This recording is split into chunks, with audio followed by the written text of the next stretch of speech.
Sejarah perkembangan kebudayaan di Mojokerto. Yang pertama tentang perkembangan agama. Mereka percaya adanya aliran animisme dan dinamisme. Pada abad ke-13 Masehi, setelah berdirinya Kerajaan Majapahit, agama Hindu-Buddha menjadi agama resmi kerajaan tersebut, sehingga masyarakat yang awalnya percaya pada aliran animisme dan dinamisme perlahan tapi pasti berganti menjadi agama Hindu-Buddha. Hal ini dibuktikan dengan ditemukannya prasasti Balawi pada abad ke-14 yang membahas tentang gelar Raden Wijaya, yakni Sri Kertarajasa Jaya Wisnuwardana Antawikramatunggadewa, yang artinya Siwa dan Wisnu merupakan dewa dalam agama Hindu. Menjelang keruntuhan Kerajaan Majapahit, Islam mulai berkembang di dalam Kerajaan Majapahit. Hal ini dibuktikan dengan ditemukannya makam Troloyo, yakni makam Islam pada masa Kerajaan Majapahit di daerah kekuasaannya. Makam Troloyo adalah makam dari pedagang Muslim yang ada di Kerajaan Majapahit. Adapun makam yang terkenal di makam Troloyo adalah makam Syekh Jumadil Kubro. Syekh Jumadil Kubro adalah bapak dari para wali yang merupakan cikal bakal masuknya Islam di Nusantara. Adapun bukti yang lain adalah ditemukannya makam dari Putri Campa. Kisah Putri Campa dan masuknya Islam ke Mojopahit ditulis dalam Pemerhati Sejarah Mojokerto. Dalam bukunya yakni Babat Keruntuhan Mojopahit, Invasi Raden Patah, Suatu Kemustahilan Sejarah. Berdasarkan literatur puja sastra sejenis babat atau serat, Prabu Brawijaya V menikah dengan putri dari kerajaan Campa. Putri Campa itu hadiah dari Raja Campa, yakni Indravaman VI sekitar tahun 1428. Keberadaan Putri Campa yang menjadi istri raja mengundang imigran asal Campa datang ke Kerajaan Majapahit. Para imigran Muslim itu diperkirakan masuk ke Majapahit pada abad ke-15 Masehi. Agama Islam sudah dianut sebagian kecil masyarakat Campa sejak abad ke-11 Masehi. Ekspansi agama itu buah masuknya para pedagang dari Arab dan Persia ke negeri tersebut. Terdapat nama-nama besar ulama di antara imigran asal Campa yang datang ke Majapahit, yakni Raden Rahmat atau Sunan Ampel ayah Raden Rahmat Makdum Ibrahim Asmara, dan Ali Raden Murtolo, yakni Raden Burereh. Kedatangan imigran Muslim asal Campa itu membuat Prabu Ranawijaya menggagas pendirian masjid. Dia berharap daerah pesisir seperti Surabaya, Gresik, dan Tuban menjadi lebih ramai dikunjungi pedagang Muslim, sehingga memberi keuntungan ekonomi bagi Kerajaan Majapahit. Oleh Raja Ranawijaya, Raden Rahmat ditempatkan di Surabaya, sedangkan Santri Ali ditempatkan di Gresik. Raden Rahmat lantas ditunjuk sebagai imam masjid di Ampel Denta, sehingga dijuluki Sunan Ampel.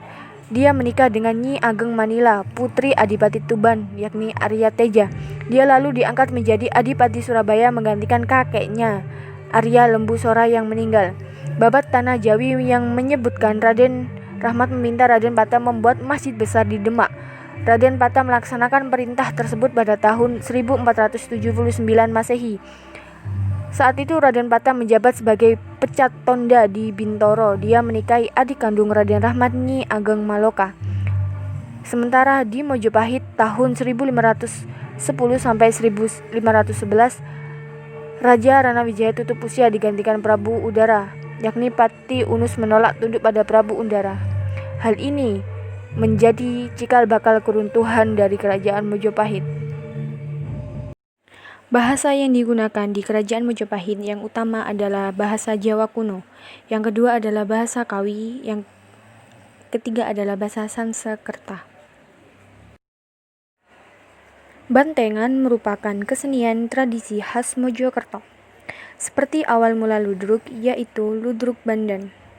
Dalam penampilannya, bantengan menyajikan pertunjukan musik, tari-tarian, pencak silat, serta pertunjukan kekanuragaan. Banyak lakon atau cerita yang disajikan dalam pertunjukan bantengan ini. Salah satunya adalah Geger Alas Purwo, yang menceritakan tentang seorang yang sedang menjalani ritual pertapaan di tengah hutan, lalu diserang puluhan banteng dan memedi. Dengan kekuatan yang didapat dari Sang Pencipta, seseorang pertapa ini akhirnya memenangkan perkelahian dahsyat melawan puluhan banteng tersebut. Pertunjukan ini menggambarkan bahwa kejahatan akan kalah dengan kebajikan, syarat dengan lantunan sholawat yang dibalut dengan musik tradisional. Artinya, seseorang yang percaya dengan Tuhan dan pengikut Nabi Muhammad SAW akan selamat dunia akhirat. Hal ini juga masih dilestarikan di kebudayaan Mojokerto.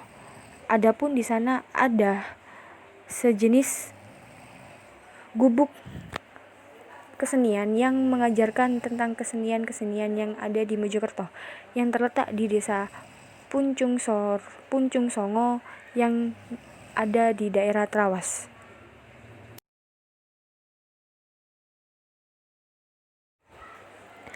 Yang kedua adalah tradisi turun-temurun dari leluhur Grebeg Suro di tanah Mojopahit. Acara dari Grebeg Suro yang berada di kota Mojokerto ini biasanya diawali dengan pembacaan macapat oleh pegiat-pegiat seni yang datang dari berbagai wilayah di Indonesia. Acara macapat ini tidak hanya dihadiri oleh golongan tua saja, melainkan anak muda terdapat di pembacaan macapat. Rangkaian pembacaan macapat ini biasanya diakhiri dengan pertunjukan wayang kulit. Dalam pembacaan macapat ini terdapat kalimat yang disebut gatra, dan setiap gatra mempunyai jumlah suku kata atau guru bilangan. Keesokan harinya, sebelum menuju acara puncak, biasanya para sesepuh akan melaksanakan ritual ke tempat-tempat peninggalan kerajaan Majapahit, mulai dari Taman Makam Pahlawan, Siti Inggil, Petilasan Prabu Jayanegara, Makam Tri Buana Tunggadewi, Petilasan Hayam Buluk, Makam Tri Putri Cempo, atau Kubur Siji. Lanjut ke acara selanjutnya, yaitu pagelaran seni. Dalam pagelaran seni ini ada bantengan dan rok ponorogo yang dilaksanakan di Pendopo Agung Trowulan. Tidak berakhir sampai di situ saja. Setelah melakukan kirap massal atau arak-arakan, masyarakat akan mendapatkan nasi bungkus yang sudah diberikan oleh pihak yang terkait. Ini merupakan berkat dari Tuhan Yang Maha Esa. Rugi apabila datang ke sini tidak memakan makan yang sudah tersedia.